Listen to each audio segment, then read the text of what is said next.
بسم اللہ الرحمن الرحیم الحمد للہ رب العالمین والصلاة والسلام علی النبی الکریم الامین وعلی آلہ وصحبہ اجمعین اما بعد۔ آپ سب لوگوں کو ماہ رمضان کی مبارکباد پیش ہے۔ اللہ رب العزت ہمیں اس رمضان کے مہینے سے زیادہ فائدہ اٹھانے کی توفیق دے اور زیادہ سے زیادہ ہماری نیکیاں قبول فرمائے۔ ابھی ہمارا موضوع ہے کہ مبارک ماہ رمضان کیا کریں اور کیسے بنے۔ حضرات، قرآن مجید ترقی کی کتاب ہے، فرد کی ترقی بھی اور سماج کی ترقی بھی۔ تو ترقی کے بہترین نسخے قرآن مجید میں موجود ہیں، اور رمضان کا مہینہ ترقی کا موسم ہے۔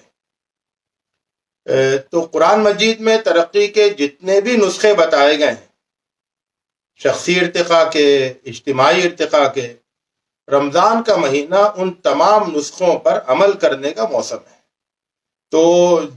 جو باتیں قرآن مجید میں کہی گئی ہیں، جو تعلیمات دی گئی ہیں، ان پر بہترین انداز سے عمل کرنے کا اور بہت بھرپور طریقے سے عمل کرنے کا موسم اور مہینہ رمضان کا مہینہ ہے۔ تو اس رمضان کے مہینے میں یہ ضروری ہے کہ ہم یہ فیصلہ کریں، رمضان کا مہینہ شروع ہو رہا ہے، بلکہ شروع ہو چکا ہے۔ دنیا کے ایک بڑے حصے میں کل شروع ہو گیا تھا، اور باقی حصے میں اور ہمارے ملک ہندوستان کے بڑے حصے میں ابھی شروع ہوا ہے۔ تو اس موقع پر ہم یہ طے کریں، فیصلہ کریں کہ قرآن مجید کی تعلیمات پر زیادہ سے زیادہ عمل کرنے کی اس ماہ رمضان میں کوشش کریں گے، کہ پھر گویا کہ رمضان کے اس مہینے میں چلتے پھرتے قرآن کی صورت میں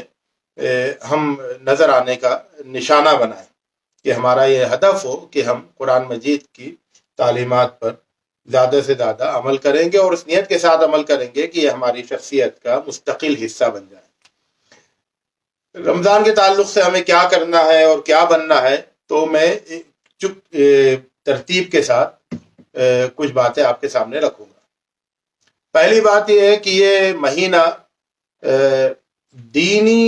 دین کی طرف عام توجہ کا مہینہ ہے، تو اس لیے لوگوں کی اس توجہ سے فائدہ اٹھائیں اور دینی شعور کو جتنا زیادہ ہو سکے عام کریں، جتنا زیادہ ہو سکے لوگوں کو دینی باتیں بتائیں، اپنے رشتہ داروں کو، اپنے اعزاء و اقارب کو، اپنے دوستوں کو دین کی جتنی زیادہ باتیں بتا سکیں اس موقع پر، اس مہینے میں آپ بتائیں، کیونکہ اس مہینے میں لوگ سننے کے لیے تیار ہوتے ہیں، آمادہ ہوتے ہیں، اور کسی بھی بات کو، کسی بھی نصیحت کو وہ اپنے لیے تحفہ سمجھتے ہیں، گراں نہیں سمجھتے ہیں۔ تو اس موقع کا فائدہ اٹھایا جائے اور جتنا زیادہ ممکن ہو دین کا شعور، دین کی طرف توجہ لوگوں کی پیدا کریں۔ دوسری بات یہ ہے کہ قوت ضبط اور قوت کار، ان دونوں چیزوں کو، ان دونوں قوتوں کو خوب بڑھائیں۔ انسان کے اندر اصل میں یہ دو قوتیں ہوتی ہیں، ایک قوت ہوتی ہے اپنے آپ کو روکنے کی قوت، اور ایک ہوتی ہے اپنے آپ کو آگے بڑھانے اور کچھ کرنے کی قوت۔ رمضان کے مہینے کی خصوصیت یہ ہے کہ دونوں قوتیں ابھر کر سامنے آ جاتی ہیں،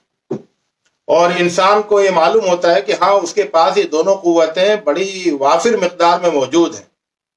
تو اب ان قوتوں کو زیادہ سے زیادہ بڑھایا جائے، اور اس نیت کے ساتھ بڑھایا جائے کہ ہم اپنی ان قوتوں کو مستقل طور پر بڑھا رہے ہیں۔ تو اب سال بھر فجر کے وقت اٹھنا مشکل ہو رہا تھا، یہ ہماری کمزوری تھی۔ رمضان کے مہینے میں ہمارے اندر یہ قوت پیدا ہوئی، ہمیں اپنی اس قوت کا علم ہوا کہ ہم فجر سے کافی پہلے اٹھ سکتے ہیں، جبکہ ہم رات میں تراویح پڑھ کر تھکے ہوئے ہوتے ہیں، اس کے باوجود ہم فجر سے پہلے اٹھ جاتے ہیں۔ تو یہ ہماری یہ قوت کار ہے جس کا ہم کو علم ہوا۔ اس قوت کار کو آپ کتنا زیادہ بڑھا سکتے ہیں رمضان کے مہینے میں، اتنا زیادہ بڑھانے کی کوشش کریں۔ یہ ایک مثال ہے۔ اسی طرح سے نمازیں پڑھنا ہے تو آپ تراویح کی طویل نمازیں پڑھنے کی پوزیشن میں اور قوت میں اپنے آپ کو پاتے ہیں، اس کا مطلب یہ قوت آپ کے اندر، عبادت کی قوت آپ کے اندر موجود ہے۔ اس قوت کو آپ آگے بڑھائیں، زیادہ کریں اور زیادہ سے زیادہ عبادت کریں۔ اپنے وقت کو تلاوت میں، ذکر میں مصروف رکھنے کی آپ کے پاس قوت ہے، تو اس قوت کو آپ زیادہ سے زیادہ بڑھائیں۔ اپنے غصے پر، اپنے دل کے جذبات پر، اپنی نگاہوں پر، اپنی زبان پر کنٹرول کرنے کی آپ کے اندر قوت سامنے آتی ہے رمضان کے مہینے میں، تو اس قوت کو بہت زیادہ بڑھائیں۔ تو یہ قوتیں، ضبط کرنے کی قوت اور کچھ کرنے کی قوت، کچھ کاموں سے رکنے کی قوت اور کچھ کاموں کو کرنے کی قوت، یہ قوت جو کہ آپ کو اس کا علم ہوتا ہے رمضان کے مہینے میں، تو اس کو بہت زیادہ بڑھائیں اور ان قوتوں سے رمضان کے مہینے میں بہت زیادہ کام لیں، تاکہ یہ قوتیں خوب اجاگر ہو جائیں اور خوب نمایاں ہو جائیں اور آپ کی شخصیت کا حصہ بن جائیں۔ ایک اور بات یہ ہے کہ آپ جب روزے سے رہیں، کل سے انشاءاللہ آپ روزے سے رہیں گے، تو روزے سے رہتے ہوئے آپ روز ایسے نہیں رہیں،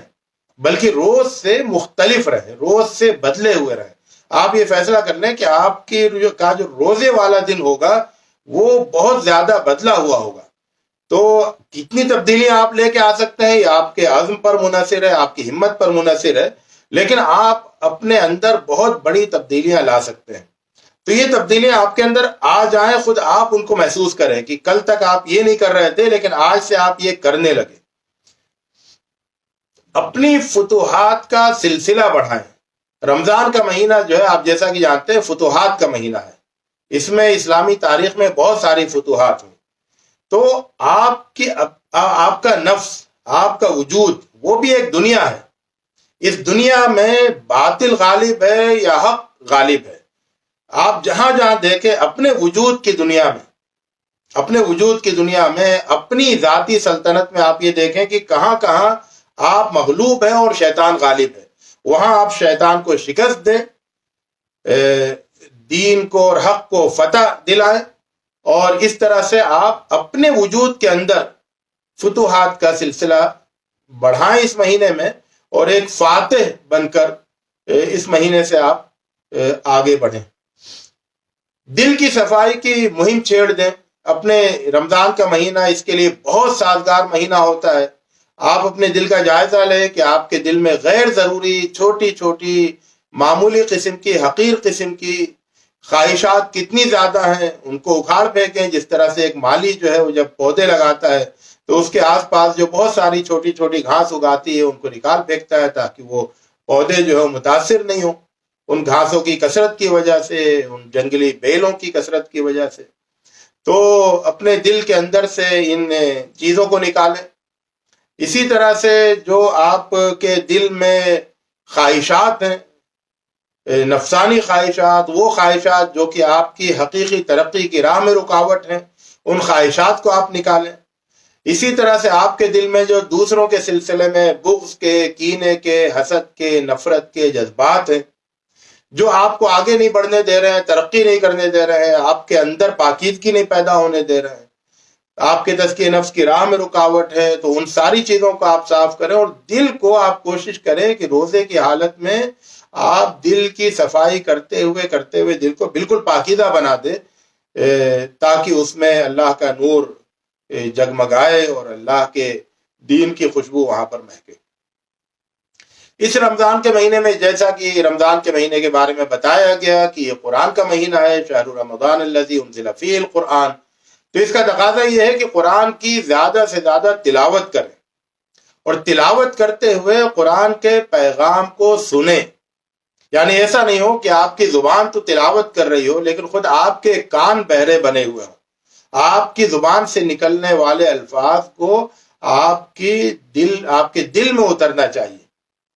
اللہ کے رسول صلی اللہ علیہ وسلم کا سکھایا ہوا اور صحابہ کرام رضوان اللہ تعالی علیہم اجمعین کا برتا ہوا طریقہ یہی تھا کہ وہ جب قرآن مجید کی اپنی زبان سے تلاوت کرتے تھے تو ان کے اپنے کان اسے غور سے سنتے تھے اور ان کے دل میں ان کی تلاوت اترتی تھی۔ تو آپ کی تلاوت آپ کے دل میں اترے، اس کے لیے ضروری ہے کہ آپ اگر قرآن مجید کی عربی نہیں جانتے ہیں تو پھر آپ قرآن مجید ترجمے کے ساتھ ضرور پڑھیں۔ عام طور سے رمضان کے مہینے میں قرآن مجید کو ختم کرنے کے کوشش میں لوگ ترجمے سے بے نیاز ہو جاتے ہیں اور یہ کہتے ہیں کہ رمضان کے مہینے میں ہم زیادہ ثواب کمانے کے لیے بغیر ترجمے کے قرآن مجید پڑھ لیں گے اور بعد میں پھر ترجمے کے ساتھ پڑھتے رہیں گے۔ نہیں، یہ مناسب بات نہیں ہے۔ رمضان کا مہینہ اگر قرآن مجید کا مہینہ ہے تو قرآن مجید کو دل میں، دماغ میں اترنا چاہیے، اور اس کے لیے بغیر سمجھے تلاوت کرنا کسی طرح سے مناسب نہیں ہے۔ آپ رمضان کے مہینے میں قرآن مجید کی تلاوت کریں، ترجمے کے ساتھ تلاوت کریں، اور اگر آپ قرآن مجید ختم کرنے کا عزم رکھتے ہیں رمضان کے مہینے میں تو ترجمے کے ساتھ ختم کرنے کا عزم کریں۔ اللہ رب العزت سے دعا کریں گے، مصروفیات کو مرتب کریں گے تو آپ کو یقیناً اس کے لیے وقت مل جائے گا۔ بہت زیادہ وقت درکار نہیں ہے، لیکن قرآن مجید کو پڑھتے ہوئے اس کا پیغام، اس کا مفہوم آپ کے دل میں، آپ کے دماغ میں اترنا چاہیے، آپ کے کانوں سے گزرنا چاہیے، اور یہ آپ کو تبھی قرآن مجید سے آپ قریب ہوں گے اور قرآن مجید سے آپ کا گہرا تعلق قائم ہوگا۔ رمضان کے مہینے میں ظاہر ہے کہ سب لوگ عبادت کی طرف متوجہ ہوتے ہیں، گھر کے تمام افراد عبادت کی طرف متوجہ ہوتے ہیں، تو آپ کا جو چھوٹا دائرہ ہے، یعنی آپ کا گھر ہے، آپ کا آفس ہے، آپ کا کام کرنے کی جگہ ہے، تو کوشش یہ کریں کہ یہ جو آپ کا جو چھوٹا سماجی دائرہ ہے وہ نماز والا ہو جائے۔ مثال کے طور پر گھر کی اگر بات لیتے ہیں تو اپنے گھر کو نماز والا گھر بنا دیں۔ تو رمضان کے مہینے میں تو سب لوگ نماز پڑھتے ہیں، آپ کے چھوٹے بھائی بھی نماز پڑھیں گے، آپ کے بزرگ بھی نماز پڑھیں گے، عورتیں بھی نماز پڑھیں گی، بچے بھی نماز پڑھیں گے۔ یہ رمضان کے مہینے میں ہوگا۔ لیکن رمضان ہی کے مہینے میں اگر آپ یہ بھی طے کر لیں کہ یہ جو سب لوگ نماز پڑھ رہے ہیں یہ سب لوگ ہمیشہ نماز پڑھتے رہیں گے اور گھر کے ٹائم ٹیبل میں نماز کو اہم ترین مقام حاصل ہو جائے گا، تو پھر یہ فیصلہ مبارک ہوگا، اور رمضان کے مہینے میں آپ اس کے لیے ماحول بنا سکیں گے اور لوگوں کو اس کا عادی بنائیں گے، لوگوں کو اس بات سے واقف کرا سکیں گے، ان کا ذہن ویسا بنا سکیں گے، اور اس کے بعد بہت اطمینان کے ساتھ جب رمضان کا مہینہ ختم ہوگا اس وقت آپ کا گھر نماز والا گھر رہے گا اور سال بھر رہے گا۔ نماز کے سلسلے میں بھی میں یہ کہنا چاہوں گا کہ نماز کو سمجھ کر پڑھنا چاہیے۔ جس طرح سے ہم لوگ قرآن بغیر سمجھے پڑھتے ہیں، ہم میں سے بہت بڑی تعداد قرآن کی تلاوت بغیر سمجھے کرتی ہے، اسی طرح سے بہت بڑی تعداد ہے جو نماز کو بغیر سمجھے پڑھتی ہے۔ لیکن اس کمزوری پر ہم قابو پا سکتے ہیں، بہت آسانی سے قابو پا سکتے ہیں۔ رمضان کی نماز کے جو اذکار ہیں ان اذکار کو آپ کے مفہوم کو آپ یاد کیجئے، ترجمے کو یاد کریے، تحیات ہے، سبحانک اللہم ہے، اور دیگر، اس کے بعد سورہ فاتحہ سب سے پہلے،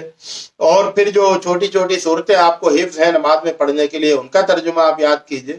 اور اس طرح سے آپ کوشش یہ کریں امام صاحب جو عموماً نماز میں جو رکعت آیتیں پڑھتے ہیں ان کو نوٹ کریں اور ان کا ترجمہ ذہن میں رکھیں۔ اس طرح سے کوشش یہ کریں کہ آپ جب نماز پڑھیں تو نماز سمجھ کر پڑھیں۔ اس کا فیصلہ بھی آپ رمضان کے مہینے میں کر سکتے ہیں، اس کے لیے ضروری تیاری کر سکتے ہیں، جس کے نتیجے میں رمضان کے مہینے میں آپ نماز کو سمجھ کر پڑھنے والے بن جائیں گے۔ رمضان کے مہینے میں شب قدر آتی ہے، تو شب قدر جو ہے یہ اصل میں فیصلوں کی رات ہے۔ شب قدر فیصلوں کی رات ہے، اللہ تعالیٰ بہت سارے اہم فیصلے اس رات میں فرماتا ہے۔ تو اس رات کا تقاضا یہ ہے کہ اس رات آپ بھی اپنی زندگی کے سلسلے میں بڑے فیصلے کریں۔ وہ برائیاں جن سے آپ آزاد ہونا چاہتے ہیں، جن کو آپ پورے طور پر چھوڑ دینا چاہتے ہیں لیکن ابھی تک آپ چھوڑ نہیں سکے کیونکہ آپ نے کوئی ڈیڈ لائن طے نہیں کی ہے، تو آپ یہ طے کریں کہ اس مرتبہ کی جو جب آپ شب قدر تلاش کریں گے تو اس عزم کے ساتھ تلاش کریں گے کہ یہ آپ کی ڈیڈ لائن ہوگی بہت ساری اپنی برائیوں کو چھوڑنے کے لیے، اور یہ ڈیڈ لائن ہوگی بہت ساری خوبیوں کو اختیار کرنے کے لیے۔ تو گویا کہ یہ جو آخری عشرہ آئے گا، رمضان کے آخری عشرہ، اس آخری عشرے تک پہنچتے پہنچتے آپ بہت سارے فیصلے اپنی زندگی کے سلسلے میں کر چکے ہوں گے، ان کو نافذ کر چکے ہوں گے، جن کا تعلق اس سے ہوگا کہ آپ کیا خوبیاں اپنے اندر پیدا کریں گے، ان کن خامیوں کو، برائیوں کو اپنی شخصیت سے باہر کریں گے، اور کون سے بڑے کام جو آپ کو کرنا چاہیے اپنی اخروی فلاح کے لیے اور جو ابھی تک آپ شروع نہیں کر سکے ان کو آپ شروع کر دیں گے۔ رمضان کے مہینے میں تراویح پڑھی جاتی ہے، تراویح خاص رمضان کی نماز ہے، تو پھر تراویح کے روح کو سامنے رکھ کر پڑھیں، کوشش یہ کریں اور اس بات کو عام کریں، لوگوں کو سمجھائیں کہ تراویح کی نماز بہت اطمینان سے ادا ہونی چاہیے، اور اس میں قرآن مجید کو توجہ سے سننے کا اور پھر کچھ دعائیں کرنے کا موقع ملنا چاہیے تاکہ تراویح کو اس کی روح کے ساتھ ادا کیا جا سکے۔ تو پوری توجہ جو ہے وہ گنتیوں پر نہیں ہو کہ کتنی رکعتیں ہم نے پڑھی ہیں، بلکہ ہر رکعت میں ہماری کیفیت کیا ہوئی ہے اس کیفیت کو پیدا کرنے کی کوشش کریں۔ رمضان کے مہینے میں اعتکاف کا موقع حاصل ہوتا ہے، اعتکاف کی نعمت بھی رمضان کے مہینے سے جڑی ہوئی ہے، تو اس نعمت سے اپنے آپ کو محروم نہیں کریں یہ سوچ کر کہ یہ تو سنت کفایہ جیسا کہ لوگ کہتے ہیں ہے، اور اگر محلے کا کوئی ایک آدمی بھی اعتکاف میں بیٹھ جائے گا تو گویا کہ سب کی طرف سے ہو جائے گا، تو سب کی طرف سے نہیں ہوتا ہے، ہوتا وہ اسی کی طرف سے، البتہ جیسا کہ کہا جاتا ہے کہ سب لوگوں کو نہیں کرنے کا گناہ نہیں پہنچتا، لیکن جو اعتکاف کی برکت ہے وہ اسی کو حاصل ہوتی ہے جو اعتکاف کرتا ہے، اعتکاف کی برکتیں اسی کو حاصل ہوتی ہیں جو اعتکاف کرتا ہے۔ تو اعتکاف کی جو غیر معمولی برکتیں ہیں اپنی تربیت کے سلسلے میں، اپنی روحانی ارتقاء کے سلسلے میں، اپنے نفس کو پاکیزہ بنانے کے سلسلے میں، اپنی ذات کی تربیت کرنے کے سلسلے میں، تو اعتکاف کی ان برکتوں سے اپنے آپ کو محروم ہرگز نہیں رکھیں، اور فیصلہ کریں کہ اس مہینے بھی اور پھر اگلے سالوں میں بھی آپ اعتکاف کرتے رہیں گے اور اعتکاف کی برکتوں سے مالا مال ہوتے رہیں گے۔ رمضان کے مہینے میں رات میں قیام لیل کی یعنی رات کی نمازوں کی غیر معمولی اہمیت ہے۔ تہجد کی نماز کی تو آپ سحری کے وقت نہیں اٹھیں بلکہ سحری سے اور پہلے اٹھیں، اور اٹھنے کے بعد ضرور تہجد پڑھیں۔ تراویح کو کافی نہیں سمجھیں، تراویح اجتماعی عبادت ہے اور تہجد انفرادی عبادت ہے، تو رمضان کے مہینے میں تہجد کی بہت زیادہ اہمیت ہے، اور اس انفرادی عبادت کی برکت سے، اس کے اجر و ثواب سے اپنے آپ کو ہرگز نہیں محروم کریں۔ تو اس لیے سحری سے اتنا پہلے اٹھیں کہ آپ کچھ نہ کچھ تہجد جو ہے وہ ضرور پڑھ لیں، اور اس نیت کے ساتھ پڑھیں، اس نیت کے ساتھ پڑھیں کہ اب آپ کو تہجد گزار بندہ بننا ہے۔ اور یہ جو رمضان کے مہینے میں آپ پورے مہینے تہجد پڑھیں گے تو دراصل آپ ایک نئے سال کا آغاز کریں گے، ایک نئی زندگی کا آغاز کریں گے، تہجد والی زندگی، جس میں تہجد آپ کی زندگی کا معمول بن جائے گا۔ تو یہ فیصلہ اگر آپ نے ابھی کر لیا اور اس پر آج ہی رات سے عمل شروع کر دیا تو رمضان کے ختم ہونے تک آپ تہجد کے بڑی حد تک آپ عادی بن جائیں گے، اور وہ آپ کے معمول میں شامل ہو جائے گا، اور پھر پورا رمضان جو ہے، اور اس کے بعد پھر پورا سال، اور اس کے بعد پھر پوری زندگی وہ تہجد والی زندگی ہوگی جو اللہ تعالیٰ کی پسندیدہ زندگی ہے۔ رمضان کا مہینہ مجاہدے کا مہینہ ہے، اس میں آپ وہ کچھ کرتے ہیں جو کرنا آپ کے لیے دشوار ہوتا ہے لیکن اس کی طاقت آپ کو حاصل ہو جاتی ہے۔